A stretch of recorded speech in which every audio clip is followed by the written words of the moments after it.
What's going on today, everybody? It's kind of a gloomy day today, but it's time to start working on this car.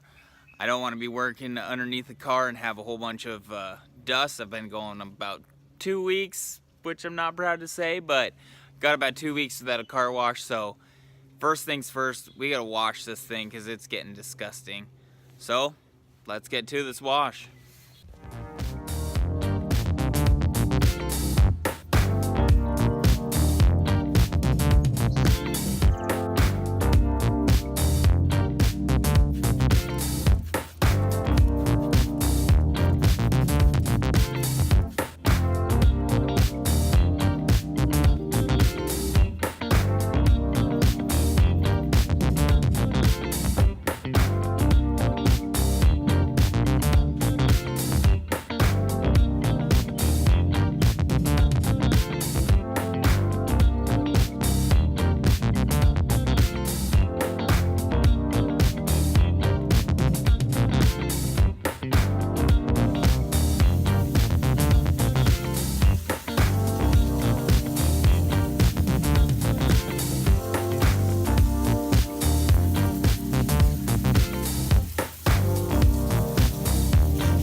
When you're done washing your car, always flood the car with water straight from the hose.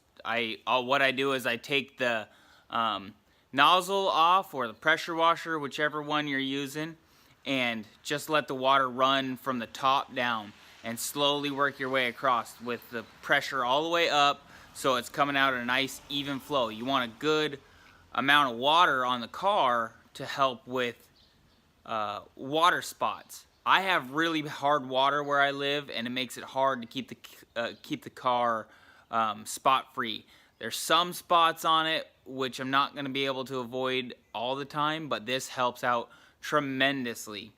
And then I don't really have to take a microfiber over it and go through and take off all that water to make sure.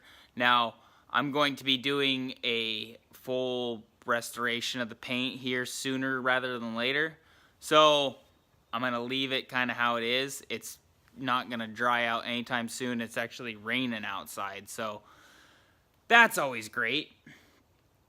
I have some reservations about a couple products that I tried. Now, I'm a hardcore Meguiar's fan.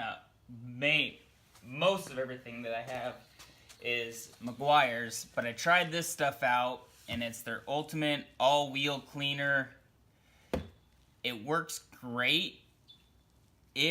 I wasn't too impressed with it, but the worst part is it smells like just wet dog. That's all it smells like, and the whole car smells like it right now, even after I've gone through with my other wash. So what I use is this Eagle One Easy A to Z wheel cleaner. Love this stuff. I've been loving it for years. This is my product of choice for wheels. If you guys have something else, let me know. I'm always willing to try something new.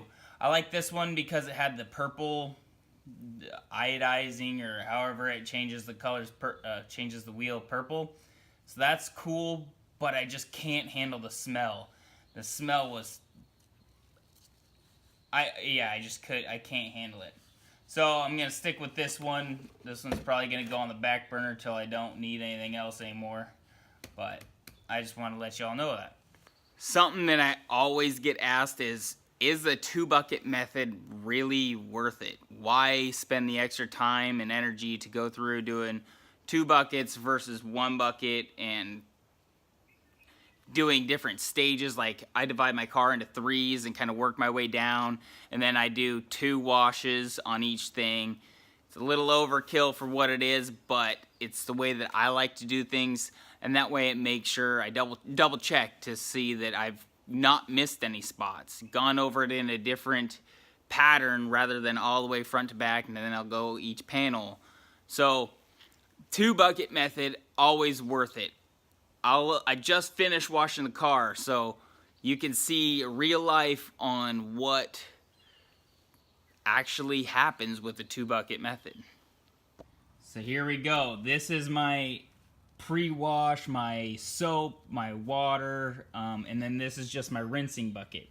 I went through and made a little grit guard that kind of reaches over so I can take the mitt and scrub it against this and not get it all the way in the bottom. And then I made another grit guard down here for this one, and it's got a grit guard in it. But this is the water that I put onto the car, back onto the car. And then this is the water that I take off the car. And right now you can kind of tell that there's a difference, but when I go and take the bubbles off, you can really see the difference between the two. I just washed this car and it's only been a week, maybe 2 weeks, where it's been sitting like that. So this is the water I'm taking off the car. This is the water I'm putting back onto the car. It's crazy to see the difference between the two.